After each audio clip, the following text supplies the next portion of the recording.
In today's clip, I'm going to talk about one of my favorite fighting game archetypes, the grappler, and how the playstyle can imitate or parallel real-life efficiencies.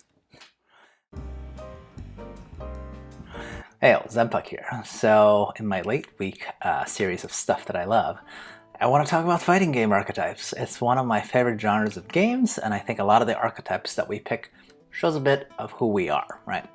Today I want to talk about grapplers. This is actually not my first love in terms of archetypes, even within this genre. That would actually be the zoner. In the Street Fighter world, Guile would be the first character that I loved using, and he typified what a zoner does. But grapplers and zoners have one big thing in common, and that's that they are more reactive than proactive. And lately I found that I've wanted to play the game of life more like a grappler. First off, I need to mention why I might not empathize with this line of characters, at least based on the superficial, right? For an in-game avatar, the grappler is actually the furthest from me physically. I mean, grapplers are usually like big dudes, or dudes that look like they can toss people around, right? So definitely not me, okay? I've never consistently worked out, and just one look at me and you can obviously tell that, right? But luckily we're talking about video games here, right? No one actually looks like anyone in the game, since almost all the in-game avatars are pretty much jacked, even if they are, on the slender side, right? Though if I'm being honest, if I was to compare myself to any in-game archetype, it actually probably would be the zoner again. They are usually the skinniest of the bunch, right? But definitely not grapplers, right? But I will reserve my first love of the in-game archetypes for a different day. Yet beyond this visual disparity, grapplers have become the analogous style of how I want to actually live my life, or maybe has lived my life for quite a bit. Let's list the reasons. Number 1. Patience is a virtue. The main thing about grappler is that one has to play with a lot of patience, because usually these guys are the lumbering giants of whatever games are in. You cannot just rush in like the rushdown characters, or stake back like the zoners or spacers of the game, right? To grapple, you need to be close, but your speed is probably not the best. And yet, that slow trot forward, exemplified by the terror that is Zangief or Abigail from Street Fighter V, just inching the other guy into the corner is a terror to behold when done correctly, right? Walking and blocking, inching forward and blocking, reacting quickly and appropriately to the other guy's escape attempts, and pick your own spots to get in there. That's the summary of the whole style, and I have to say, I'm on board with this game plan, okay? Some people are more proactive, like generally I think of like extroverted people, or salespeople. I am mostly reactive, okay? In real life, I think most people are dumb, so it's much easier to simply punish their mistakes or watch them flail and fail by themselves, right?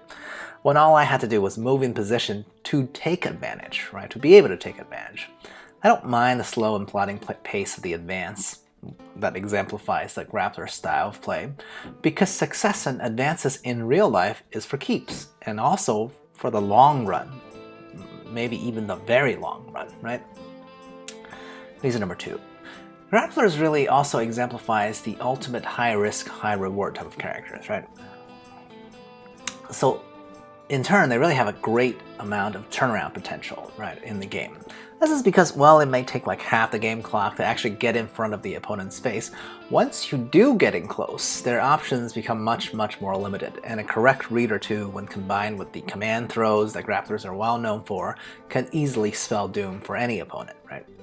Now, I think the real-life correlation here is very much on my mind when I play grapplers. While I enjoy playing reactively, the fact that everything could seem to be going wrong but then turn around quickly reminds me of how real life is, right? We never know whether our experiences can lead us to a brand new type of circumstance, a dynamic circumstance, right? Especially when we put ourselves in positions where live in places like cities, right? Which are very dynamic places in of themselves. Now, I've always felt like even when things don't seem to be going well in my life, I could always make a dramatic and drastic turnaround with, say, a relatively high-risk tactic, such as a job change or a relocation, right? And it's worked well so far for me, so obviously I'm biased to say that in terms of my decade or two of experience, it's a pretty long run. This strategy definitely can work, right? Now, reason number 3. Grapplers also have like the ultimate unblockable in their signature, which is, well, their grabs or their command throws, right? It just feels like a secret weapon, right? Sure, it comes with the aforementioned, heightened higher level risks, but the extra tool feels special, right? I think the real life equivalent here is that every one of us hopefully feel like we're unique in some way, right? Despite being like a statistical blip in the grander scheme of things. Look, man, I'm Chinese American, right? So there are so many people in the entire world that looks close-ish to me, right? That I have to believe that I'm special in some unique way outside of them. So all I can come up with is that my unique point of view is what marks me to be different, right? Why else would I be doing these clips, right? Now, just like command grabs in fighting games, my whole unique point of view probably whiffs more often than it hits, right? But here are things about points of views, right? Well, everyone might have one. The one that can seep through and get copied in the public consciousness in terms of like memes and viral videos on those rare occasions will feel inevitable, just like an unblockable attack, right? There's nothing you could do to resist it. Whew! Oh man. Well, I felt like I really had to work for that analogy right there. Of course, not all grapplers are slow-moving hulks these days. Like, just in the last Street Fighter game, I can think of a sticky kind of grappler like Laura, or a more hybrid mobility-based one like Armika. I think these aberrations also stand in for how our own life strategies are actually always some type of hybrid strategy too, right? My favorite grappler in Street Fighter V is actually Armika for this exact reason. She still poses a tremendous close-up threat, right?